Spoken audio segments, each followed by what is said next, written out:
Let's get more on this. Joining us now is foreign policy commentator Nweke. He joins us from Brussels in Belgium. Great to have you on the program, and Happy New Year to you. Happy New Year, Nweke. Thank you for having me.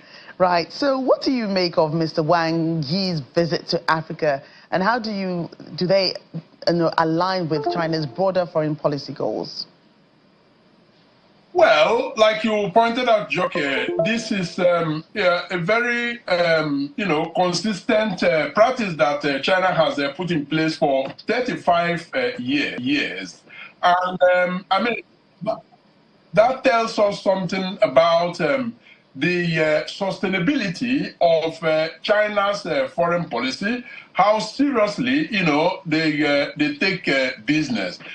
Because for 35 years they have been doing this, and once a year they also organize the summit in China, the focal like you equally referred to. So in between the meeting that invites African countries to China, they also undertake this yearly visit with the aim, of course, of solidifying the relationship, following up on projects, but also preparing, in a very purposeful manner, the next coming, the upcoming, summit. So what we see here is a country that is strategic, that knows what it wants, and is actually going for it.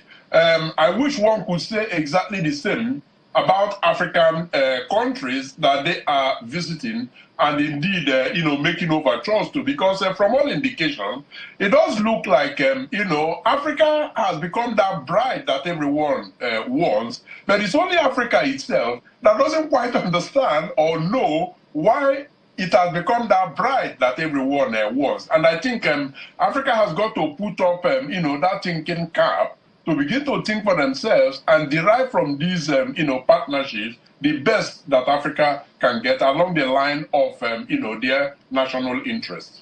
And do you foresee any specific agreements, partnerships, or, initiatives to be announced during the visit?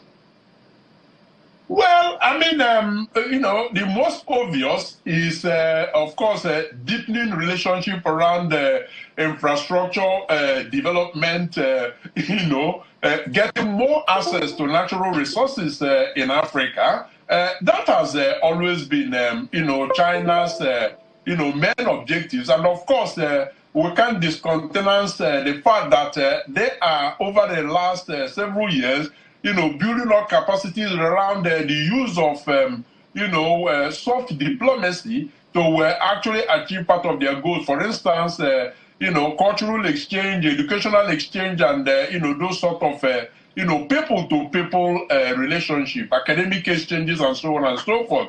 So one can expect that, as a Chinese foreign minister Wang Yi visits, that he is actually coming along with Chinese stakeholders in these different areas where they have interest. Now, I wouldn't know how Africa has prepared for this, but as a matter of fact, one should expect, for instance, that people in the academia should be there, that people, in the manufacturing sector should be there, so that, rather than emphasizing the cutting away of Africa's natural resources, that they can emphasize production activities in Africa, so that raw materials are not taken away to Africa, but that production activities are set up through Chinese investment in Africa, so that finished products are then exported to China. Those are the sort of things that one expects to see as,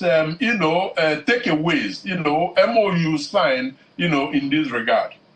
And late last year, President Bola Tinubu visited Beijing to discuss cooperation on the economy and several other subjects. Do you think this visit by the Chinese foreign minister is a reciprocal visit? What kind of things do you think will be discussed when he does come to Nigeria?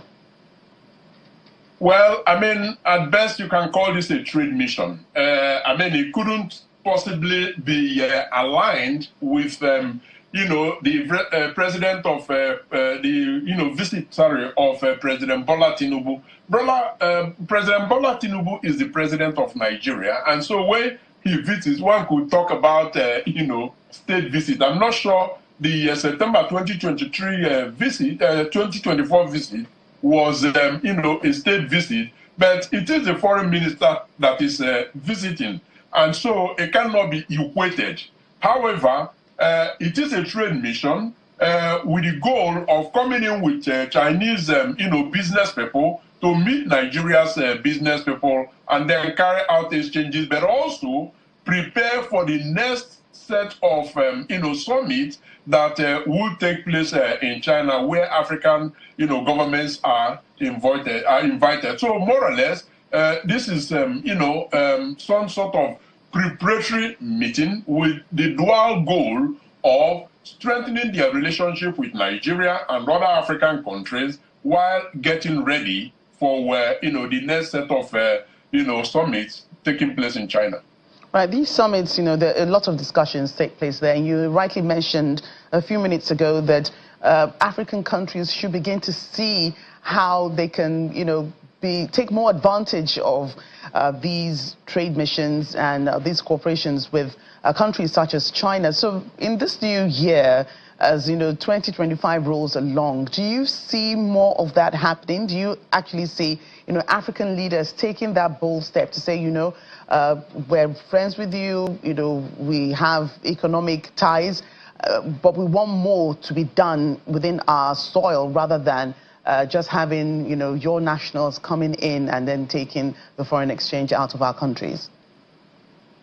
Well, Joke, I can only hope that will be the case. I haven't got that crystal ball into which I would look and see exactly what the African, leaders are doing. At best, we can make inferences with, preparations that have been done or lack of preparation by, African leaders. As a matter of fact, in a normal situation, one would have, been expecting, rounds of consultation. I mean, these meetings, it's not just, this visit is not just happening. They have known for months that, the visit is going to take place. So you'll ask yourself, have there been rounds of consultations, with stakeholders, the business leaders, and so on and so forth, for Nigeria to determine what they are getting out of this? Take, for instance, infrastructure, which is the big thing for China in Africa. One would expect that Africa will now begin to look at, green infrastructure projects. Future projects should align with global sustainability goals, prioritizing renewable energy, public transportation, those sort of things that make life easier and actually, jig up the economy. And they should be looking at eco-friendly urbanization, okay? I mean, we know the urban-rural migration in Nigeria. They should look at all of those. They should also consider quality over, quantity, whereby the focus, should shift to long-term, high-quality infrastructure projects, and more transparency in the financing and execution to prevent, this so-called debt trap, where China is seen actually to be couching these loans such that, Africans are trapped in those debts. Those are the sort of things they should now begin to, renegotiate. And then enhancement in technology. I mean, Africa has, one of the youngest population. They should make use of it, build human capital through Chinese, investment. And when they do that, it's not a favor that China is doing to Africa. It is doing that in its own best interest. Right. I must thank you for your time today. Foreign policy commentator Collins Nweke, thank you for your time on the program. My pleasure. Thank you for having me, Joke.